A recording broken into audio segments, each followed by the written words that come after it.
I wish that I could have knocked him out at the start. But as we saw, I didn't want to put him down early. You all know I was handcuffed.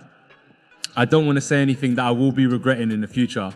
But all I can say now is the first 20 seconds was enough for me to end Jake Paul. I don't know if enough has been made of the fact that, I mean, it was absolutely devastating. But the fact that he had awareness immediately to go like he looked at the crowd like, oh, shit. Like, wow. He goes, it wasn't like, cracked. Yeah. I think he went into that fight knowing that was probably going to happen. Yeah. And ultimately, the big win for him would be that he was even willing to do it and that he could do well for a little bit. Yeah. Yeah, and then eventually just deal with the fact that Anthony Joshua is going to connect with a bomb. Yeah. And breaks his jaw in 2 places. Yeah. Jake has spirit. He has some heart.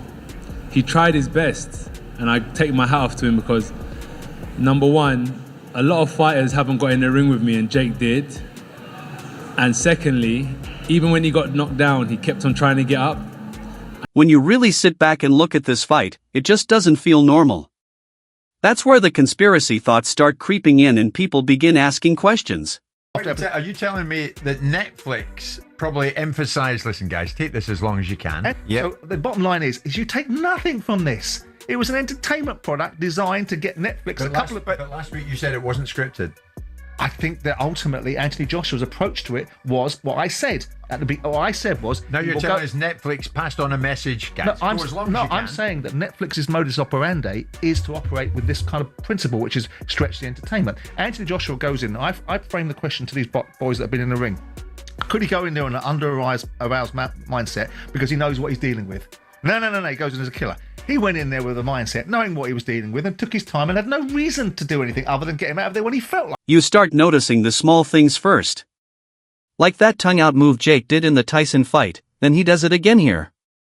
Suddenly people are asking, wait, is this a signature move or some kind of signal? That's when rumors start flying that maybe Jake Paul versus Anthony Joshua was meant to follow a script. People will criticize you for going 6 rounds with Jake Paul. How do you feel about that? I deserve it. Why? Come on. Because, like, we're elite fighters. Like, so I put myself in the shoes of a coach. If I was coaching Anthony Joshua and he went 6 rounds with Jake Paul, I would get him back in the gym tomorrow, give him a bit of a beating, and we're getting straight back to work because I'll be like, how are you letting this kid take you 6 rounds? Are you crazy? But I can't go back in time. And honestly, the theory makes sense to some people. Netflix doesn't do quick stories. They do long seasons, slow burns, episode arcs, cliffhangers, that are you still watching energy. The idea is that Netflix wanted rounds, tension, drama, not a one-punch ending. Slipped out the ring with the cornermen, slipped out the ring and he thought, wow, this is for real. And even a little jab that just gently missed him, you could see him thinking, what is this about? So it was a case of survival. And to me, I didn't want Anthony Joshua to knock him out, if I'm honest with you. I thought, you've got to make this kid have a reality check. And that's what he actually did, because Jake Paul himself said, I was shattered. You know, this guy, everything I thought I could do, I couldn't do. Boxing looks so easy on the TV. Boxing looks so, matter of fact, no big deal. Until you get punched, and then reality kicks in. And Jake Paul, he has done a brilliant job of promoting himself. Maybe that worked before, because let's be real, Tyson felt like he followed the plan. Joshua is a different type of guy. Different mindset. AJ doesn't stream. He doesn't binge. He clocks in, does his job, and clocks out. So if there was a script, Joshua probably read it once, nodded politely, and threw it away. The moment AJ stopped pacing and started punching, the whole production got cancelled. We're here at the after party. I have to be honest, the vibes are way more chill than I thought. He's doing great. How are you feeling? Never been better. Yeah, he's absolutely crushing it. Bring out the vodka. Yeah, we're doing great in here. Light, a double break in his lower jaw. Oh, your jaw. Here, look. Science. So science is right there and there. The way I see it, well, you'll be back in a couple weeks getting ready to fight Canelo. Oh, Canelo in 2 weeks. Yeah. So Canelo, get ready. We're coming for you.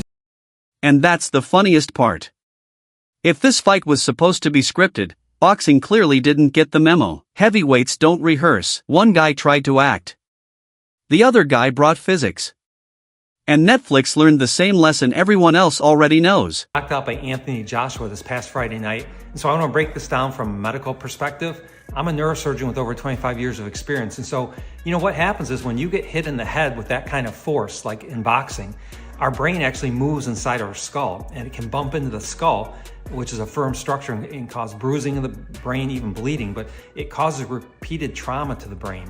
And over years and years of this happening, people can get what's called chronic traumatic encephalopathy, or CTE syndrome.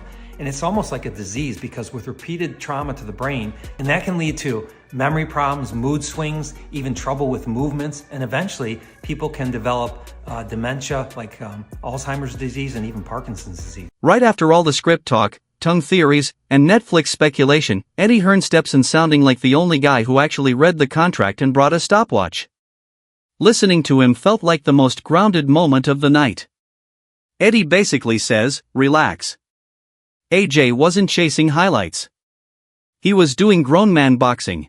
For it to get him out of there, he was just like, okay, this is how it's going to be. I'll just cut him off eventually. I'll beat him up and I'll break him down. What he said he would do is he would break him down and he would, finish him in boxing. And he's probably done both of those. I mean, he definitely did the first part. But the injury is a shocker, and it's not one that you can necessarily bounce back from. Like, I know that at the moment it's like, but especially when you're not, you've got lots of other stuff in your life as well, you know. So, but I think Jake Paul deserves a huge amount of respect because he did it in the first place. And he landed some shots. What I respect is how honest Eddie is about Jake. He's not praising him for clicks. He's just being fair. Jake moved. Jake survived. Jake landed a couple of big right hands, and AJ ate them like a warm-up. When Eddie laughs off the idea that Jake wobbled AJ, that's promoter sarcasm at its finest. Maybe AJ blinked. Maybe he adjusted his mouthpiece. But wobble? Relax.